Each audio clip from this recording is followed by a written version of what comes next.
کہ ایرانی لیڈرشپ کا یہ فیصلہ بڑا کمال کا تھا کہ نہ انہوں نے ایئر فورس پہ پیسہ خرچ کیا، نہ انہوں نے کوئی لینڈ فورسز کے اوپر جس طرح یہ ٹینکس ہوتے ہیں، جس طرح یہ آرٹلری کے توپخانے کے بڑے بڑے گولے مارنے والی جو گنیں ہوتی ہیں، نہ ان کے اوپر.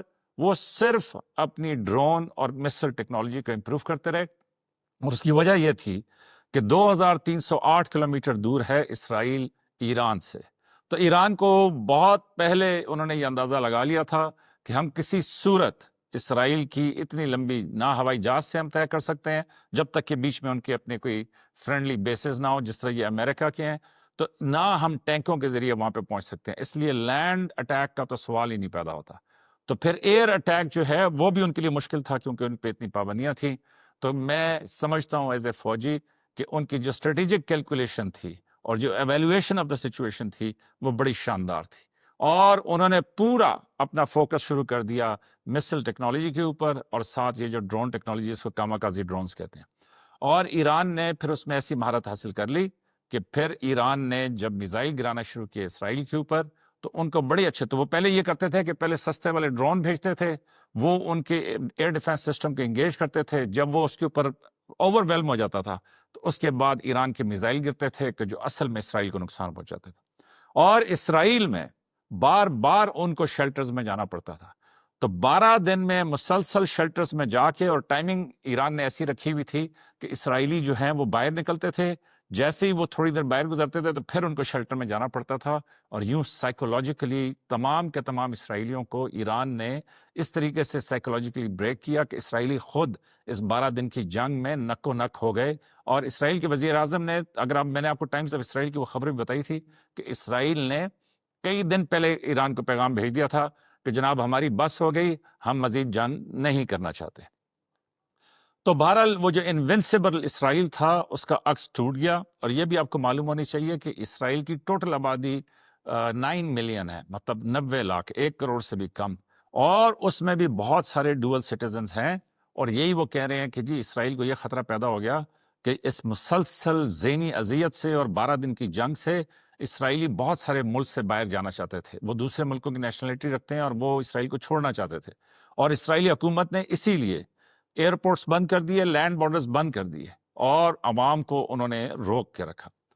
تو بہرحال پاکستان میں اور یہ ایران کی جو 12 دن کی جنگ ہوئی اور جو پاکستان کی 3.5 دن کی جنگ تھی، اس پہ میرا ایک سٹینڈنگ کامنٹ یہ ہے کہ انڈیا کو بھی یہ غلط فہمی تھی کہ شاید افواج پاکستان اور پاکستان کے عوام کے بیچ میں کوئی خفگی ہے، اور وہ ایک ایسا گیپ ہے کہ جس کو دشمن نے فائدہ اٹھانا چاہا اور اس نے پاکستان کے اوپر حملہ کر دیا. اور جب افواج پاکستان کھڑی ہو گئیں تو پھر آپ نے دیکھا کہ اس کے پیچھے پاکستان کی عوام بھی کھڑی ہوگی. اور یہی ایک عظیم ملک، یہی ایک عظیم قوم کرتی ہے. اور بالکل اسی طریقے سے ایران میں بھی بہت سارے لوگ ہیں کہ جن کو حکومت سے بڑے گلے ہیں، ان کو اسلامی سختیاں یہ وہ قبول نہیں ہیں، وہ اپنی مطلب ایک علیحدہ سوچ رکھتے ہیں. لیکن اس کے باوجود اسرائیل نے بھی ٹک ٹاک پہ میں یہ سمجھتا ہوں کہ دیکھا بالکل انڈیا کی طرح کہ جی ان میں اور ان کے گروپس میں فرق ہے.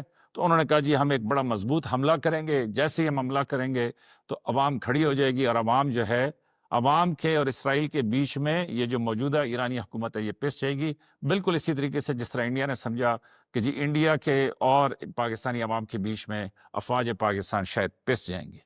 اور یہی غلط فہمی جو ہے، میرا خیال میں یہ نوٹس آپس میں شیئر کرتے ہیں. تو یہ اسی غلط فہمی کی بنیاد کے اوپر اسرائیل نے حملہ کیا، اور پھر جب ایران کی افواج کھڑی ہو گئی تو اس کے پیچھے پھر ایران کی عوام بھی کھڑی ہوگی. اور یہی ایک عظیم قوم کی نشانی ہوتی ہے. انہوں نے کہا جی جو مرضی ہے، انہوں نے کہا کہ جی ہمیں یہ نہیں پتا کہ ہمارے اختلافات ان کے ساتھ نہیں ہیں، ہمارے اختلافات ہیں ہماری حکومت کے ساتھ، لیکن وہ ہم جانے، ہمارا کام جانے. آپ کی جرت کیسے ہوئی ہے کہ آپ ایران کے اوپر حملہ کریں؟ اگرچہ یہاں پہ مجھے افسوس سے کہنا پڑے گا کہ پاکستان میں بہرحال ایک طبقہ موجود تھا کہ جو کہہ رہا تھا کہ جی ٹھیک ہے فوج لڑ کے دکھائے، ٹھیک ہے فوج بارڈر پہ جا کے دکھائے. کل بھی وہ بڑے دو زبردست آفیسر، ایک جس نے ابھی نندن کو پکڑا تھا اور ایک دوسرا ان کے ساتھ ایک جوان تھا، کل بھی وہ شہید ہو گئے. اس پہ میں آپ کو ان کی تفصیلات دوں گا. لیکن میں یہ کہہ رہا ہوں کہ جہاں پہ ایسے خوبصورت جوان، ایسے خوبصورت افسر، ایسی مطلب سلم سمارٹ آفیسرز جو ہیں، ایسے سلم سمارٹ آپ کے جوان خوبصورت مطلب جو ہے نا جن پہ وردی سچتی ہو، جس کو وہ پنجابی میں کہتے ہیں کہ یار یہ جو ہے نا مطلب یہ اس پہ یونیفارم پھپتی ہے، مطلب اس پہ سچتی ہے. تو ایسے خوبصورت جوانوں افسروں کی شہادتوں کو ڈسمس کر کے بہرحال مجھے افسوس کے ساتھ یہ کہنا پڑتا ہے کہ پاکستان میں ایک بڑی خراب، میں کہوں گا کہ جو بھی اختلاف ہو، لیکن جب ملک پہ بات آ جائے تو ہر چیز پیچھے چلی جاتی ہے. اور یہ صرف پاکستان میں نہیں ہے، پوری دنیا میں ہے. سیریا میں ایسے لوگ موجود تھے کہ جنہوں نے سارا ریولوشن سب کچھ چلایا، اور انہوں نے کہا جی جب وہ بات آ گئی تو انہوں نے کہا کہ جی میرے والد صاحب پیچھے ہٹ گئے، وہ سٹوری کسی دن میں آپ کو سناؤں گا. تو اس نے کہا، کسی نے ان کو کہا کہ جی تمہارے باپ نے سب کچھ کیا. اس نے کہا میرے باپ نے کہا کہ جی میں نے سب کچھ کیا ہے لیکن شام پہلے ہے، مطلب سیریا پہلے ہے. تو اسی طریقے سے پاکستان پہلے ہے.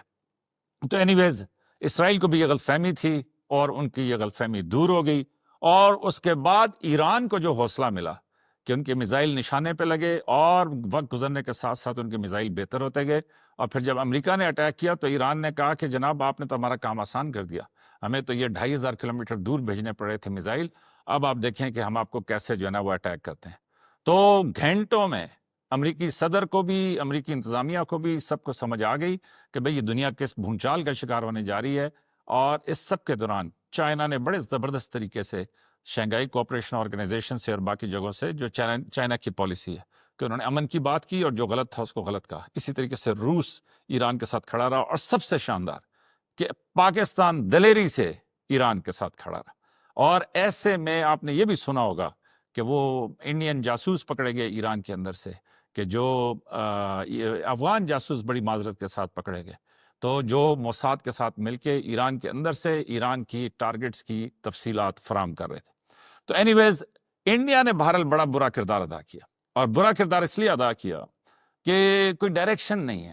تو انہوں نے سمجھا کہ جناب یہ تو گئے، تو پھر جس طرح وہ کیا اسے کہتے ہیں، مطلب پرست دوست ہوتا ہے، بالکل اسی طریقے سے جو انڈین گورنمنٹ ہے اس نے سب سے پہلے اپنے آپ کو شنگھائی کوآپریشن آرگنائزیشن سے دور کیا اور کہا کہ جی ہم اس میں شامل نہیں ہیں، مطلب جو اسرائیل ہے وہ ٹھیک کر رہا ہے. اور اس کے بعد پھر انہوں نے امریکہ کے ساتھ شامل ہونے کی کوشش کی، اور آخر میں وہ جیسا کہتے ہیں نا کہ کوا چلا ہنس کی چال اور اپنی بھی بھول گیا.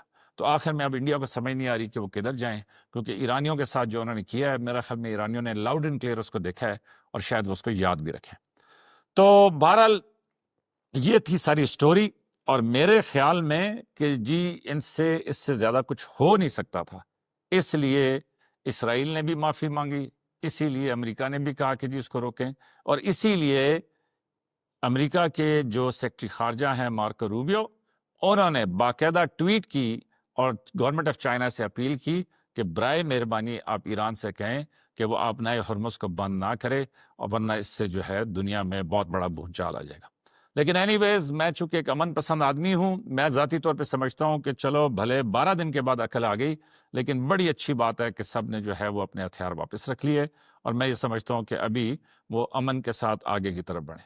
بہرحال یہ بھی میں آپ کو بات بتاؤں کہ اس میں بہت سارے اور بھی نقصان ہوئے، اور وہ نقصان سب سے بڑا عالمی دنیا کا یہ ہوا کہ اس دنیا میں اب ہر کوئی اس بارے میں حق بجانب ہوگا، یا کم از کم یہ کہہ سکتے ہیں کہ وہ سوچے گا ضرور کہ کیوں نہ میں بھی نیوکلیئر ہتھیار بنا لوں.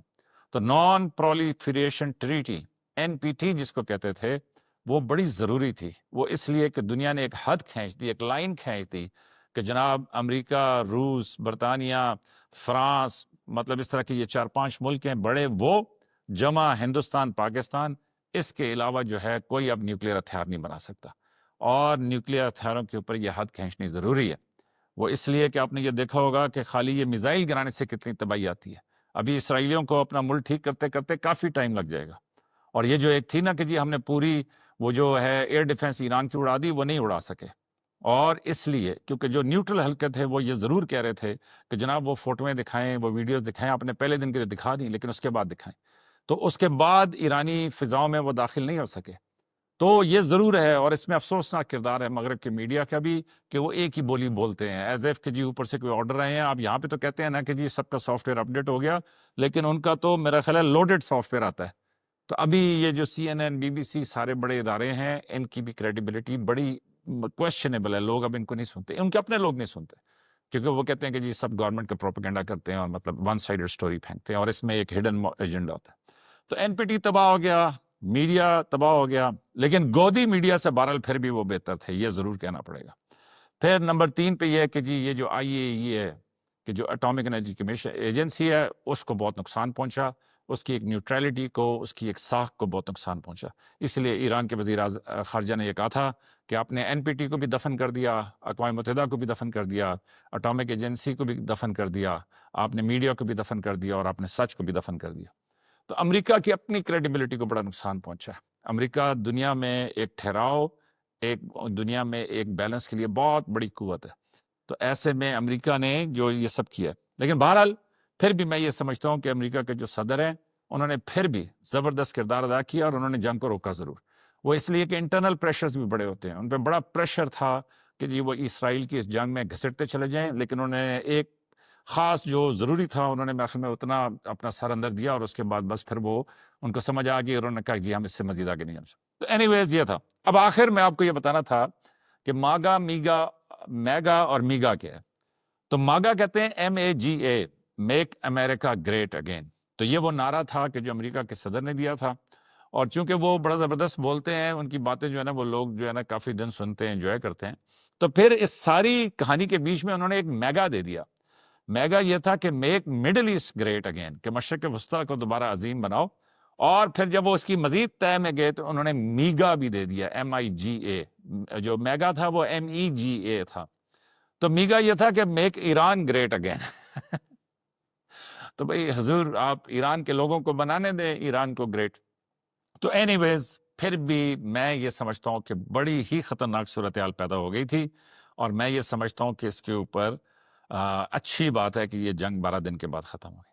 لیکن ساتھ ہی ساتھ میں یہ بھی دعا کرتا ہوں کہ اللہ کرے کہ یہ عقل ٹھکانے آ جائے، اور نہتے لوگوں کے اوپر جو حملے جاری ہیں غزہ کے اندر، تو دعا ہے کہ جی امریکہ کے جو صدر جنہوں نے کریڈٹ لیا ہے کہ انہوں نے انڈیا پاکستان کی جنگ بند کرائی، اور اب انہوں نے یہ بھی کریڈٹ لیا ہے کہ میں نے اسرائیل اور ایران کی جنگ بند کرا دی، تو میں امید رکھتا ہوں کہ وہ اب غزہ کی جنگ کو بھی بند کرائیں، اور بہت ظلم ہو چکا، بہت زیادتی ہو چکی، تو اب اس کو رک جانا چاہیے۔ تو دیکھتے رہیے فوجی من موجی، یہ میرا ایک تبصرہ تھا۔ اور آخری بات میں یہ کہوں گا ذرا تھوڑے مزاحیہ انداز میں، اور وہ یہ کہ مجھے لگتا ہے کہ سارے فیصلے جتنے بھی یہ حکمران ہیں، جتنے بھی یہ سارے لوگ ہیں، یہ سارے فیصلے جو ہیں اب وہ ٹک ٹاک کے اوپر ہو رہے ہیں، اور وہیں لوگ دیکھتے ہیں، وہیں سے فیصلے کرتے ہیں، اور وہیں سے جنگیں بھی شروع ہو جاتی ہیں۔ تو اپنا دھیان رکھیے گا۔ یہ تھا آج کا فوجی من موجی۔ تو لائک، سبسکرائب اور شیئر کریں۔ آپ کی محبتوں کا بہت شکریہ۔